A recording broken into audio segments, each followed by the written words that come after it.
வணக்கம். நான் விவசாயி. நமது தேசிய பறவையான மயிலை அனைவருக்கும் பிடிக்கும். பொதுவாக அனைத்து பறவைகளிலும் ஆண் பறவைதான் பெண் பறவையை விட அழகாக இருக்கும். அப்படிப்பட்ட பறவைகளுள் மயிலும் ஒன்று. மயில் எப்போதும் கூட்டமாகத்தான் இருக்கும். ஒரு காலத்தில் மயில்களை காண்பதே மிக ஆச்சரியமாக இருந்தது.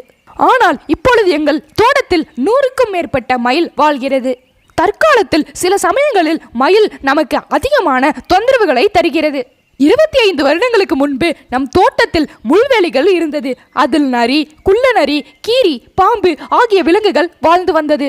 பறவைகளின் முட்டைகளை வேட்டையாடும் இந்த விலங்குகளையும் இந்த முள்வேலிகளையும் நாம் அழித்துவிட்டோம். அதனால் மயிலின் எண்ணிக்கை அதிகமாகிவிட்டது. அதே போல் உணவு சங்கிலியையும் நாம் உடைத்து விட்டோம். அதை தொடர நாம் பயிரிட்ட விளைச்சல்களையும் மயில் துவம்சம் செய்கிறது. இதற்கு நாம் மயிலின் எண்ணிக்கையை குறைக்க வேண்டும். நண்பர்களே, நாம் அடுத்த காணொளியில் சந்திக்கலாம். Tata, bye by.